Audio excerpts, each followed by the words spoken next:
Biopsiyanın növlərindən, biopsiyadan, eksternal biopsiyalardan danışacağım və reqlamenti çox açmadan, sizi çox yormadan çıxışıma başlayıram. İcazənizlə, yəni 1-4, 1-5 süd vəzi törəmələrini biz bilirik ki, biopsiyalar eləyirik və 1-3 törəmələrini də biz bəzən biopsiya eləyirik və təbii ki, biopsiya etdiyimiz zaman mamografiya görüntüləridir, radioloq olaraq ultrason görüntüləridir, qurma görüntülər, bunlara fikir verməmişdən əvvəl də təbii ki, biz xəstəni ilk müayinəyə almamışdan əvvəl onun haqqında bir anamnez toplayırıq. Əgər topladığımız anamnezdə bəzi faktorlar var ki, əgər o faktorlar həmin o pasientlərdə qeydə alınırsa, biz o xəstələri də biopsiya olunacaq xəstə kateqoriyalarına alırıq. Ailə risk faktoru, yəni xəstəni təbii ki, müayinəyə aldığımız zaman ana süd vəzi xərçəngi, bacı süd vəzi xərçəngi, nənə süd vəzi xərçəngi, atada, əmidə, dayıda prostat vəzi xərçəngi olub-olmamağına diqqət yetirməliyik. Eyni və ya başqa süd vəzidə əgər patoloji törəmə varsa, bir süd vəzidə birincili ocaq patoloji törəmə var və bu süd vəzidə həmin o patoloji törəmədən əlavə başqa bir törəmələr də var və ya qarşı süd vəzidə başqa bir törəmələr var. Onları təbii ki, ilk başlanğıc olaraq biz fibroadenoma kimi düşünsək də, amma orada bir karsinomanın olduğunu bildiyimizə görə, bəlkə də həmin o ikinci dediyimiz törəmə, birinci dediyimiz törəmənin ikincili ocağı ola bilər. Ona görə də o ikinci törəmələri də, fibroadenomaları da, hətta komplike kistlər belə düşünürsünüzsə, həmin o lezionları da mütləq və mütləq biopsiya eləyin. Bu da xəstənin, xəstəliyinin multisenterik, multifokal və ya bilateral sinkron süd vəzi xərçəngi olub-olmama riskində sizə yardımcı olacaq. Keçmişdə, əgər keçmişdə xəstənin yüksək riskli patoloji törəmə risk faktoru varsa, xəstə 5 ildir, 6 ildir artıq remisiya dövründədir və həmin o remisiya dövründən sonra bizim yanımıza müayinəyə gəlib, yenə də anamnezi toplayaraq onun anamnezində yüksək riskli patoloji törəmənin remisiya dövrünün olduğunu bildiyimizə görə şübhəli bir törəmələr gördükdə, hətta biraz 3 kateqoriyada törəmələr gördükdə onları biopsiya etməyinizi məsləhət görürəm. Nəzarət periyodunu alırıq biz pasientlərə, nəzarət periyodunda böyüyən törəmələri biopsiya edirik. Yüksək anksiyete deyil, yüksək narahat olan, heç cürə bizimlə razılaşmayan, çox yüksək stressi olan, yox doktor nə olursa olsun məni biopsiya eləyin, ondan sonra mən rahat olum deyə xəstələri biopsiya eləyirik və nəzarət altında saxlaya bilməyəcəyimiz xəstələri. Azərbaycanda artıq çoxlu sayda yabancı yurt dışından gələn vətəndaşlarımız var, Qazaxıstanda, Rusiya, Ukraynada. Təbii ki, əgər biz də birinci gün bir biopsiya eləyəcəyik ki, pasientim Qazaxıstana gedəcək və bir daha gəlməmə ehtimalı var. Şübhələndiyimiz bir xəstəni biopsiya eləyib, biopsiya raporunu əlinə verib, onu da sağ-salamat yurt dışından göndərəcəyik. Və biopsiyalar haqqında danışanda incə inaspirasiyon biopsiyalarından danışacağım, kat biopsiyalarından danışacağım və vakum biopsiyalarından danışacağım. İncə inaspirasiyon biopsiyalarından və hansı müayinə metodları altında hansı biopsiyaları eləyirik, bunlardan danışacağım. Ultraset müayinəsi altında biopsiyalar, MRT müayinəsi altında biopsiyalar və mamografiya, tomosintez müayinəsi altında olan biopsiyalardan danışacağım sizə. İlk, yəni biopsiyaları təbii ki, seçəndə biz radiologlar seçirik. Yəni, süd vəzi radiologiyası ağırlar şükür artıq Azərbaycan yavaş-yavaş multidisiplinar bir ortama gəlib çıxır. Yəni, süd vəzi radiologiyasına məşğul olan mütəxəssis həm ultrasəslə məşğul olur, həm mamografiyanı elə bilir, həm MRT-ni elə bilir və ona görə də bizim onları seçmə şansımız çoxdur. Ultrason altında olan biopsiyalar ən rahat biopsiyalardır, çox istifadə olunur. İrəliyən slaytlarda bu haqda deyəcəm. Hansı biopsiyaları biz tomosintez altında edirik? Əsasən mikrokalsinatları. Bilirik ki, mikrokalsinatlar şübhələr, onlar ultrases müayinəsi altında görülmür.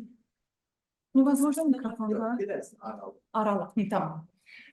Və onları biz tomosintez müayinəsi altında mikrokalsinatları görürük və bir də tomosintez müayinəsi altında yapısal distorsiyonlar dediğimiz vəzən arxitektonikasında pozulma yaradan olan törəmələri biz tomosintez müayinəsi altında biopsiya edirik. Bir də MRT altında biopsiyalar var. Pardon, Allah aşkına. Bir də MRT müayinəsi altında olan biopsiyalar var. MRT müayinəsi altında olan biopsiyalar bu ultrases və tomosintez müayinəsi zamanı görmədiyimiz törəmələrdir ki, bu da bizim işimizdə qaçınılmazdır. İnşallah gələcəkdə Azərbaycanda da məmnunluq qədər hələ ki yoxdur. MRT müayinəsi altında olan biopsiyalar, yəni non-enhancement lezyonlar, yəni kitlesel olmayan lezyonları biz MRT müayinəsi altında biopsiya eləyirik. Və burada bir şeydə diqqətinizə çatdırmaq istəyirəm ki, xəstə ultrases müayinəsindən keçir, tomosintez müayinəsindən keçir, heç bir lezyon görülmür və yaxud da hansı bir şübhəli bir lezyon görülür və onda biz bir də MRT müayinəsini alırıq, əgər şübhəli bir lezyon varsa. MRT müayinəsi altında aldığımız zaman MRT bizə orada hansı bir başqa bir ikinci, bir üçüncü odağın olduğunu da göstərir. O zaman bütün bunlar icra olunduktan sonra gələcəkdə artıq second look, yəni ikinci baxış ultrases müayinəsinin icra olmalarına ehtiyac qalacaq. MRT-də görülen evvelki ultrases ve tomosintez muayenesi tamam görülmüyor. İnce iğne aspirasyon biopsiyalar üzerinde çok durmayacağım. İleride ilgili ister kistalar, ister mamologlar tarafından, ister radyologlar tarafından çok rahat bir şekilde bu kistaları biz aspirasyon ediyoruz. Niye biz şüpheli bir lezyon görende artık ince iğne aspirasyon olsun, yapım biopsiya olsun bunlardan istifade edebiliriz. Burada tabii ki histopatologun ihtiyacı var, çok yaxşı. Burada DCIS invazif ayrımı yapmak mümkün değil. İmmunohistokimya analizler, aile popülasyon biopsiya zamanı, ince iğne aspirasyon biopsiya zamanı İmmunohistokimya ve Bahadır Doktor'un dediği gibi incelenmek mümkün değil. Ve ama ince iğne aspirasyon biopsiyonun en çok listelerimiz ona göre tabii ki ince iğneden istifade olur. En çok sevdikleri kelime budur. Allah mene kalın iğneden istifade edemeyeceksiniz. İnce iğneyle meni biopsiya edeceksiniz. Ama tabii ki onun bize ince iğne aspirasyon biopsiya bize verdiği spesifik diagnozu koyabiliriz. Hastaya ancak malin veya benim port hastalığı veya bet hastalığı olduğunu diyebiliriz. Şişkin cinsini tayin edebiliriz. Ve tabii ki inanılmaz derecede 54%'lara kadar kalkan yetersiz materyal olur. Ultrases muayenesi altında kat biopsiyalar çok süratli olur, rahat olur, ucuz olur. Tabii ki ultrases muayenesi altında olan kat biopsiyalar iğnelerin kıymetleri daha ucuzdur, daha ulaşılır bir şekildedir. Mikrokalsinatları ultrases muayenesi altında olan biopsiyalardan yemek mümkün değil ve ultrases muayenesi altında olan biopsiyalar en çok istifade olunur ve rahat bir şekilde probu biz görebiliriz ve o probun da trasesini, ultrases muayenesinde çok en büyük avantaj iğnenin trasesini görmek mümkündür. Biopsiyalar zamanı bizim radyologları en çok narahat edilen korkudan ise bir parantez. Eğer plevritti zələ deməkdir, plevra tokması da deməkdir ki, bu da mümkün değil. 3-4 tokma alındıktan sonra bu ultrases muayenesi altında olan biopsiyanı siz sonlandırabilirsiniz. Çok pratik bir şekilde istifade edilir. Bunlar bu arada videolarda, sadece olarak videolar açılır. Tomosintez rehberliği altında. Tomosintez rehberliği altında olan biopsiyalar. Tomosintez rehberliği altında olan biopsiyalar.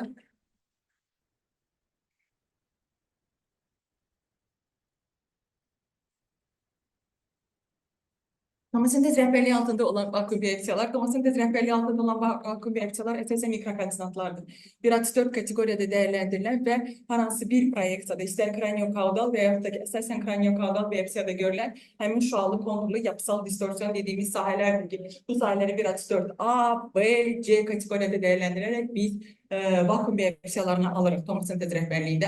Pro sistemdir bu sistem. İki şekilde aparılır. Lezyon hansı proyektada görünmeyene uygun olarak ya oturarak ya da ki uzanılır şekilde bu metot icra olunur ve oturarak olunan sistemlerde o vazovagal reaksiya 3,5% daha çoktur.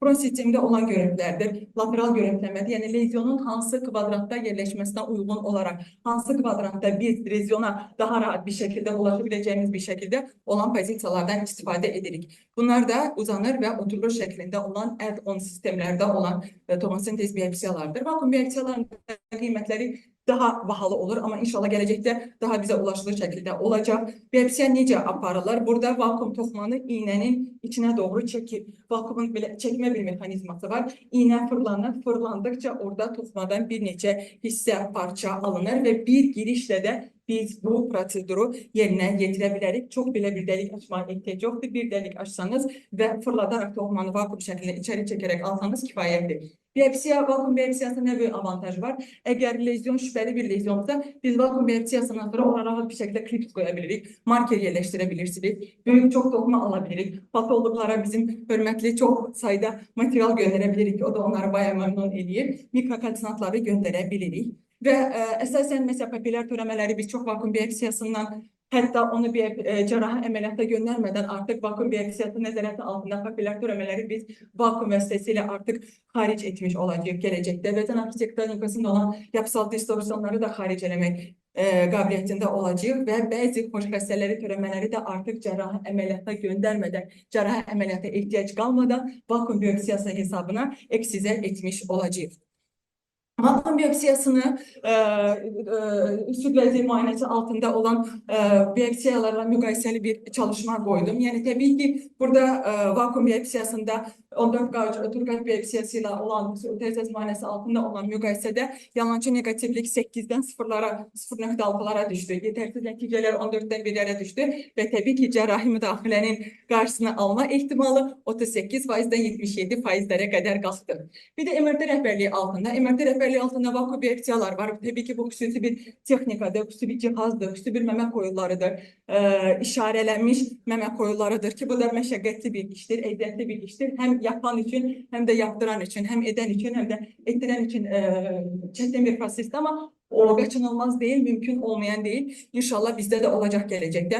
Prosesin müddəti 30-40 dəqiqə çəkir. İğnənin qiymətinə görə daha, digərlərinə görə daha bahalıdır və uğurlu nəticə göstərisi də çox yüksəkdir. Və bir şey nəzərinizə çatdırmaq istəyirəm ki, bax ki dedim, o secondluq, məsəl üçün buradakı görüntülərdə, ultrases görüntülərində əgər biz MRT etmədən normal adi bir şəkildə xəstəni ultrases edəriksə, oradakı bu törəmələri görmək, onları nəzər yetirmək çox çətindir. Kapsula yoxdur, sadəcə və sadəcə olaraq biraz fibroglandlar dokuda, biraz arkitektonikada pozulma var, kölgəlik var. Amma MRT elətdirəndən sonra MRT-də orada kontrast tutduğuna görə artıq ikinci baxış secondluq ultrases elədiyimiz zaman həmin o nahiyələr tapılır. MRT altında biopsiya eləmədiyimizə görə bu nahiyələri ultrases müayinəsi altında tapıb, ultrases müayinəsi altında biopsiya eləyirik ki, onların da bir neçə örnəklərini qoydum.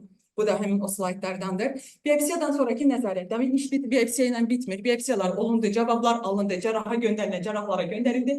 Göndərilməyən qism xəstələr sizə gəldi. Nə eləməlisiniz? Bütün biopsiyalar təbii ki, uğurlu da olmur. Təəssüflər olsun. İnşallah Allah ondan qorusun və biopsiyaların yalancı negativ nəticələri olur bəzən. Hə, okey, burada cavab gəlir, benindir, amma əslində orada bir atipik hüceyrə var, orada bir malik toxuma var ki, bu xəstələrdə biz nəzarət altına alanda həmin oradakı o malignizasiya prosesi 2 ildən sonra təəssüflər olsun ki, özünü göstərə bilir. Bunu da qeyd etmək istədim ki, bu da bir qaçınılmazdır.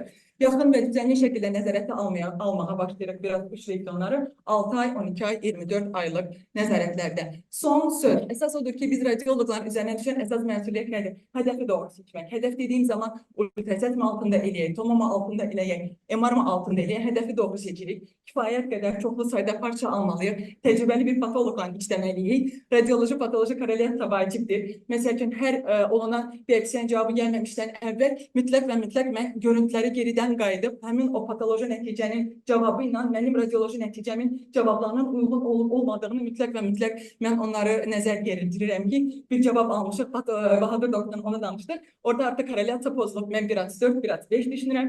Biopsiyanın cavabı gəlib 1/3. Yenidən onu incələyəcək. Ona da fikir vermək lazımdır. Nəticələr diqqət çətin hallarda da təbii ki, konserlərə, multidisiplinar yanaşmalara üst tutmaq lazımdır. Burada əsas pasientlə, həkimlə, patoloqlar arasında olan münasibətdən əlavə bir də xəstəyə nə eləməliyik? Əsas burada təbii ki, müzakirə obyekti bizim pasientlərimizdir. Xəstəyə ən az zərər verməliyik və patoloq üçün ən çox məlumatlandırıcı biopsiya növünü seçməliyik, onu icra eləməliyik. Və mövzumun başlanğıcında biopsiyalardan əlavə eksigional biopsiyalar da var. Eksigional biopsiyalar artıq bu qədər biopsiya növləri əlimizdə olduğuna görə artıq icra olunmur. 2005-ci ildən bəri bir yayın var. Bu yayını sizinlə paylaşmaq istədim ki, yəni biopsiyalar varsa, biopsiya olunmadan xəstəni istər ultrases altında, istər tomosintez altında cərrahi əməliyyata almayaq. Tam tanını qoyaq, tam histoloji nəticəni əlimizə alaq. Hansı metodda mümkünsə o metodda, ondan sonra xəstəni cərraha yönləndirək. Hamısı bərabər olmalıdır. Radioloqsuz, patoloqsuz, cərrahsız, doğru düzgün biopsiyasız və pasientsiz gözəl bir nəticə, gözəl bir komanda əldə eləmək mümkün olmaz. Diqqətli üçün.